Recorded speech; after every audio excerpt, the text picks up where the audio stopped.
हो प्रमाण. आणि तुमले बी सांगत बहिणीसवर आज ना कीर्तनकार म्हणीस नाही अजिबात ऐका नाही. मी प्रत्येक कीर्तन मा सांगत सगळ्या तरुण बहिणीसले आज ना कीर्तनकार नाही शे तुम्हाला भाऊशे. लग्न व्हानंतर जर आपलं संसार सुखना होईल, जर संकट असेल तर अडचण नाही.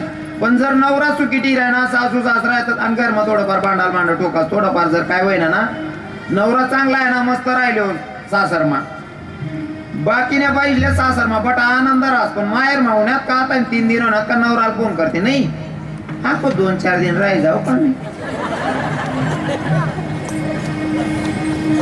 लग्न झाल्याच्या नंतर मुलीनं सासरमध्ये किती राहायला पाहिजे माहितीये का. म्हणजे ज्या बायांच्या संसारात जर काही दुःख असेल तर काय अडचण नाही. पण जर सुखा सासरमा बड्या गोष्टीनं सुख भेटणार ना ती बाईनी सासरमा फक्त एक रातना मुक्काम करू.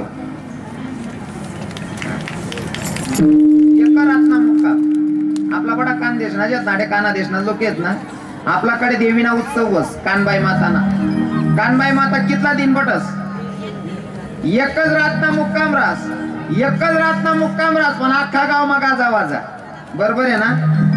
एकच रातना मुक्काम कानबाई मायना पण अख्खा गाव मग गाजा वाजा रास. आणि तसं अंडेर बेटीना रातना मुक्काम पाहिजे.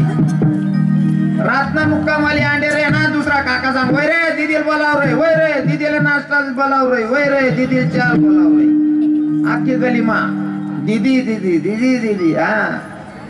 आणि बाकीने बाया इथल्या माहेर मराठी बहुजा चालता चालता लात मारी बट्टीस का म्हणजे मला लात माय माहित आहे म्हणून ध्यान नाही हो माय ध्यान नाही तू चांगली कोण चाळीन दीदीने ना. लग्न नंतर रातना मुक्काम चांगला.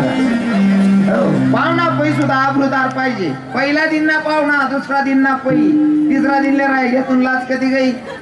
पण काय इथला नेता तेल राहतं एक पाहुणा घ्या रावाले. आणि ते परिवार मध्ये 2 नवरा बायको त्या म्हणे पाहुणा हे सेवा करणं पडीन. पहिला दिनले पाहुणचार, दुसरा दिनले पाहुणचार, तिसरा दिनले पाहुणचार, चौथा दिनले 5वा दिन उगी घ्या. नवराला बाई सांगायला लागले म्हणे काव माय हाव जाई राय नानी म्हणे यानी काय मस्त तुरण निघत अंग माव म्हणे काय बी करा पण या काळाने आपला धर्मात अंगभूत जाईल म्हणे. नवरा म्हणे शांत बस तू काहीच बोलू नको मला मी त्या तोंडवर बोलता यावं नाही जाय असं पण मी बना पद्धत करतो म्हणे. कसं तू टेन्शन घेऊ नको मी बरोबर करतो. फक्त तू काय कर किचन रूम मा गई का नुसता भांडा उपट. किचन रूम मा जाईन भांडा उपट आणि किचन रूम मा एक गादीनी गडी टीव्ही जो म्हणजे गादीनी गडी अशी टीव्हीने आता ना कोपरा भांडा उपटी राहील. ती पाहुण्यांसंगे घरना मालक बसेल होता. भांडास ना आवाज होणार घरना मालक उठीन किचन रूम मा होणार एवढी काठीला येऊ ना गादीवर सपासप मारे. गादीला आता मारेन बाई आता ना कोपराला आराय मारे ओ माय नका ना ओ माय मी मरी जाऊ ना. पाहुणाला असं वाटणं आपला मुळे दांगडो घुसता निघावो म्हणे. पाहुणा पै घ्या आव बा उन्हा हॉल मध्ये कसते पाहुणा ना पत्ता नाही. बाई म्हणे दे कसं खोटं मार पाहुणा पै घ्या.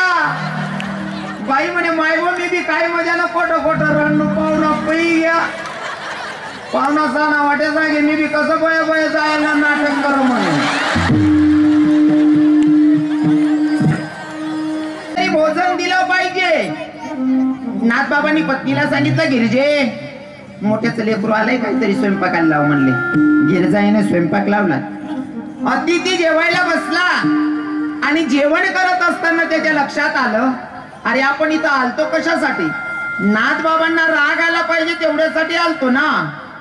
नाथबाबांना राग आला पाहिजे नाही तर नाथबाबा आपल्याला जीव घालता. मग आपण लोकांना सांगायचं काय बाहेर जाऊ. मग आता नाथबाबांना राग कसा येईल. नाथबाबांच्या पत्नी जीव वाढत होत्या. हा भाऊ जेवण करता करता उठला आणि नाथबाबांच्या पत्नीच्या पाठीवर जाऊन बसला. आता मला सांगा कसं वातावरण असं होत्या घराचं.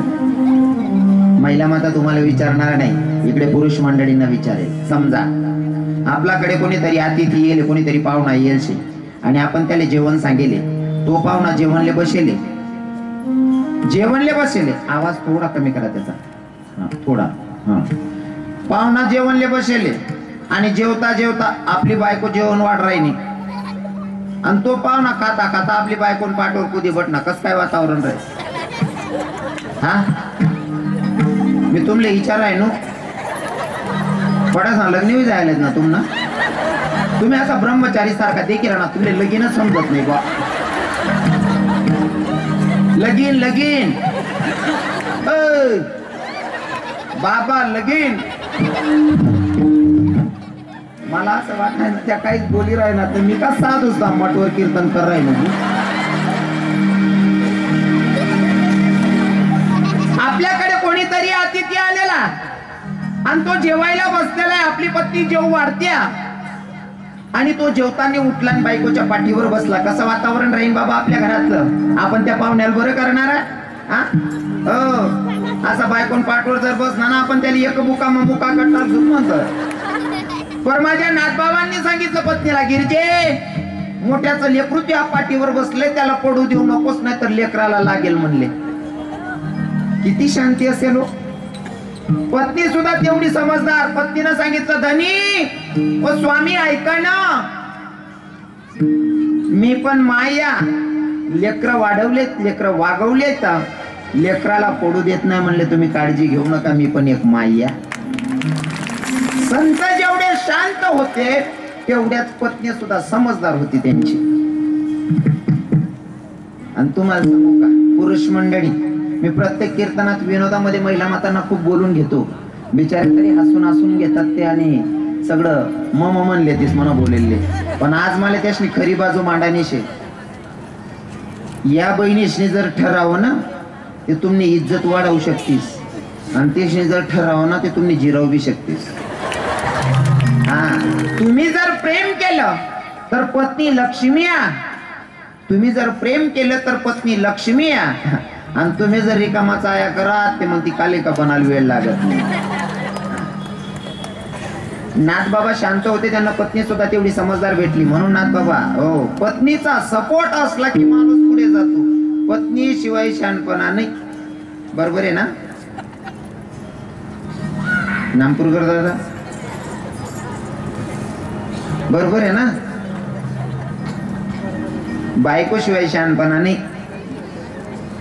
बाई माणूसनी इज्जत वाढावस तुमनावर असता खेळशे बरं बहिणी सो दिवाळीना सीझन मा जर कधी बाहेर गाव जायला पडा मित्र ये घ्या आणि गाव मा राहणारा मित्रांजोडी जाईन उभा राहणार चौक मा याने चौक माही फोन करू बायकोले म्हणा काही वर्ग मित्र येईल शेतस क्लासमेट येईल शेतस असं कर काहीतरी चहा बी बनव त्यातले गरले राहील बाईने मित्र येऊन पहिले पाणी ना ग्लास तयार ठेवायला पाहिजे लगेच चहा लगेच नाश्ता आणि नवराला त्या मित्रांना समोरच विचारायला पाहिजे विचारल्या तुम्हाला मित्रासले काही जेवणले बनव का थोडंफार त्या मित्रात नाही मन देतच फक्त तुम नाव शब्द आहे ना तुम्हाला नवराने 100 गावेस मग इज्जत वाढायचीस एकच शब्द कारण त्या मित्र काय बाई होती भावड्यानी अरे त्याने फक्त फोनच करा रे तिथला मग चहा बी तयार नाश्ता बी तयार अहो जेवण नाही बिचारी बिचारी मावली काय तकदीरवाला काय बाई बारी भेटेले गो समजिले हो बाईमुळे इज्जत वाढणी यांनी नाही ते एखादा भावने आम्ही कीर्तन लिहिलेत मालेगाव मा गाडी बिगडी गे राही गोत मग कामले सकाळ मग एखादा अंधको आमले दखीन बायकोल फोन करू तर रवी किरण महाराजने गाडी खराब होई जायला होती ते आटे राय जायला होता चालेल येऊ का तर काय ती बहिणी फोन मा सांगू कोणता करत आलेला राय तू आखो समजिले यांगर मा का कुंदा मातेले रे